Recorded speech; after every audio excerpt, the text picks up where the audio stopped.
एक बार की बात है, गौतम बुद्ध अपने शिष्यों के साथ एक गांव से दूर किसी बड़े नगर की तरफ जा रहे थे। गर्मी के दिन थे और रास्ता भी बहुत लंबा था।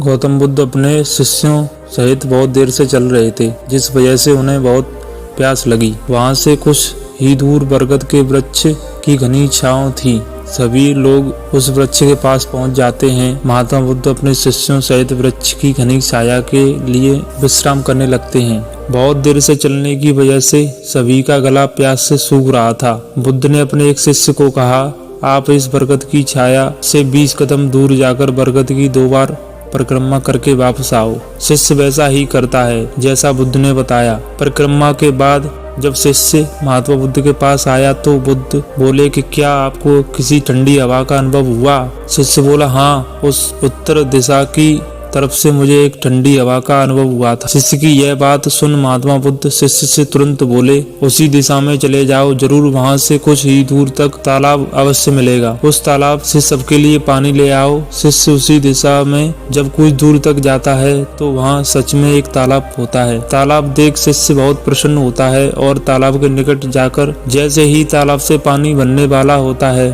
तभी शिष्य की नजर वहाँ दूर तालाब में कपड़े धो रही कुछ स्त्रियां पर जाती है। यह देख शिष्य मन में सोचते हुए, यह पानी तो गंदा हो गया है। लेकिन जब शिष्य ध्यान से तालाब पानी को देखता है तो अभी तालाब का कुछ पानी साफ है। इतने में 2 बैलों की गाड़ी जोर से तालाब के किनारे से होती हुई निकल जाती है। बैलगाड़ी के पहिए तालाब की मिट्टी को ऊपर इतनी जोर से निकालते हैं कि तालाब के नीचे बैठी हुई बहुत सारी मिट्टी तालाब के ऊपर आ जाती है, जिससे तालाब का बचा हुआ पानी भी गंदा हो जाता है। यह देख शिष्य पानी के लिए क्रोध में महात्मा बुद्ध के पास वापस चला जाता है। शिष्य बड़े ही निराश भाव से महात्मा बुद्ध को सब बता देता है। शिष्य की बातें सुनकर सभी शिष्य बोलते हैं कि हमें तुरंत वहां से निकलना चाहिए, किसी दूसरी जगह पानी की खोज करनी चाहिए, वरना प्यास के मारे जान निकल जाएगी। इधर महात्मा बुद्ध सभी को शांत होने के लिए कहते हैं और बोलते हैं, धीरज रखो, कुछ देर यहीं बैठो, उचित समय आने पर सब सही हो जाएगा। सभी महात्मा बुद्ध की बात सुनकर शांत हो जाते हैं और वहीं बैठ जाते हैं। कुछ समय बीत जाने के बाद महात्मा बुद्ध फिर से अपने शिष्य को उसी तालाब से पानी लाने के लिए कहते हैं। शिष्य बिना कोई सवाल किए उसी तालाब से पानी लेने के लिए फिर से चला जाता है। तालाब की हालत देख शिष्य को यकीन नहीं होता। तालाब का पानी पूरी तरह से साफ होता है। यह देख शिष्य बहुत खुश होता है और पानी भरकर महात्मा बुद्ध के पास जाता है। सभी पानी पीकर अपनी प्यास बुझाते हैं, लेकिन अभी भी सबके मन में ये एक सवाल था कि आखिर यह चमत्कार कैसे हुआ? कैसे तालाब का पानी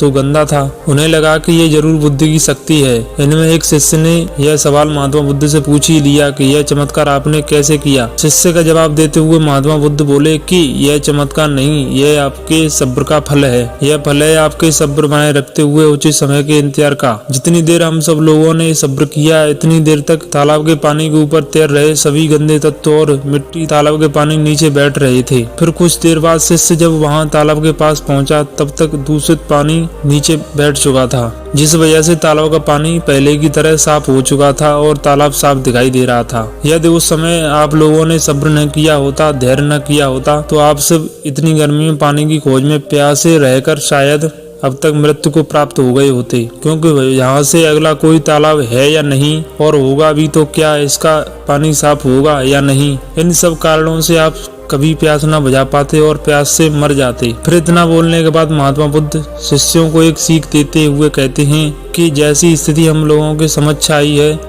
वैसी स्थिति और मुश्किल दौर जिंदगी हर मोड़ पर आएंगे। तब उस समय आपको ऐसे ही संयम बनाए रखना होगा और आप अपने विवेक से काम लेते हुए आपको उचित फैसले के साथ सही नतीजे पर पहुंचना होगा। हर मुश्किल दौर से सब्र रखते हुए ऐसे ही शांत मन से कोई फैसला लेना चाहिए जिसका आपको और दूसरों के लिए अच्छा होता है। क्योंकि ऐसी स्थितियों में लोग अक्सर गुस्से में आकर अपना सब्र खो देते हैं और गुस्से तथा जल्दबाजी से गलत काम और गलत फैसला कर लेते हैं, जिसका बुरा परिणाम भविष्य में देखने को मिलता है, जिसमें खुद का नुकसान अधिक होता है। दोस्तों, कुछ परिस्थितियां जीवन में ऐसी होती हैं जहां हम सब्र बनाए रखते हुए उचित समय का इंतजार करना होता है, लेकिन यहीं पर अपना सब्र खो देते हैं और उचित समय का इंतजार आने का इंतजार नहीं करते, जिस वजह से उनको आगे चलकर दुख और मुश्किलों का सामना करना पड़ता है। हमारे द्वारा लिया गया आज का फैसला हमारे आने वाले कल की खुशियों और खुशी और दुख को निश्चित करता है। अक्सर इंसान जिंदगी में आने वाली परेशानियों से यही कारण होता है।